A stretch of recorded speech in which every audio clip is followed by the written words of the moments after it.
Assalamu alaikum, sir. My name is Praveen Kumar, and I am a computer programmer by profession. First of all, I would like to thank you for delivering such a wonderful lecture. And my question is, from your presentation, it's very crystal clear that whatever the righteous path set in the Islam, it's also set in the Christianity. So why not a Muslim or a Christian take up both and take the good deeds in both the things and follow it? The brother asked a very good question and a very important question and a chance to clarify my talk also. Asked a very good question. That if everything is good, I've talked about similarities in Islam and Christianity, everything is good. So why don't we take the good of the religion? That's what I've done. I've taken the good of Christianity, that is the Bible. I can give a talk, a longer talk, differences in Islam and Christianity, which I don't intend doing. There are many things which I don't agree with the Bible. Many things, because I don't consider the Bible as a whole to be the word of God. We believe in the Injil which was revealed to Jesus Christ, peace be upon him. But the present Bible is a corrupted form of the original revelation which was given to Jesus Christ, peace be upon him.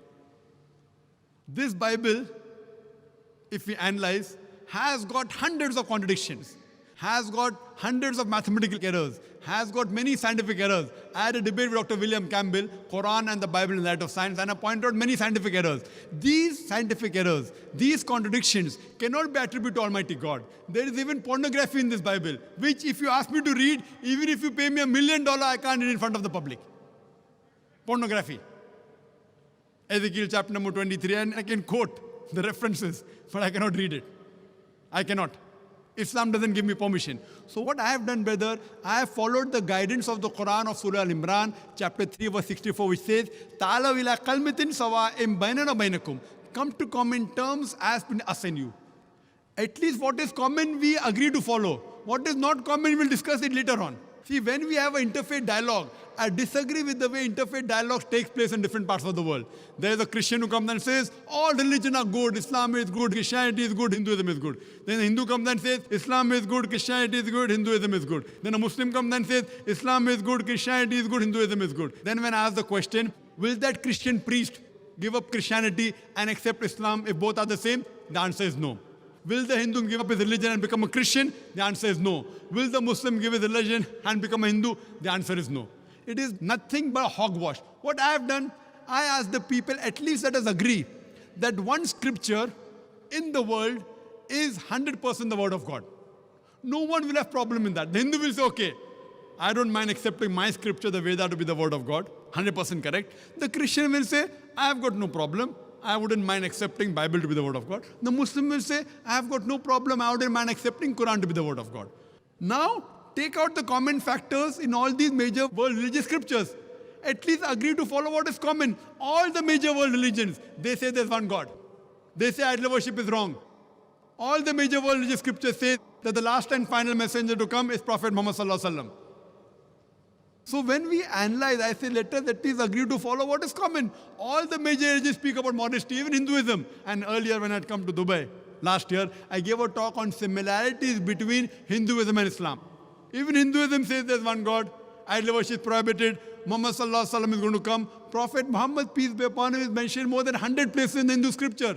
Even Hindu scripture says that you should be modest, the woman should be completely covered, the head should be covered, polygamy is allowed in Hinduism and Christianity as well as in Islam, about modesty, not to have alcohol, not to gamble. That doesn't mean everything of Hinduism is correct.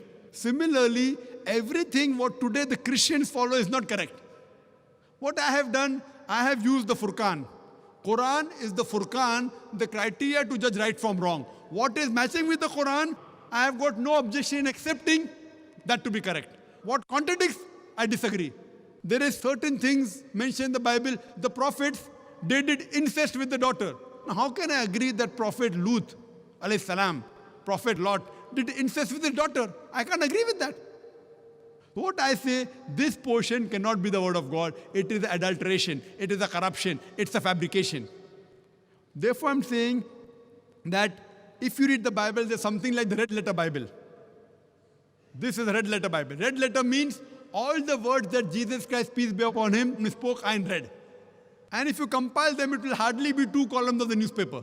Very little, a small percentage. What I'm trying to tell, that at least let us agree to follow what is common. That doesn't mean I agree everything of the Bible. Because the today's Bible is not maintained in the original form. Why?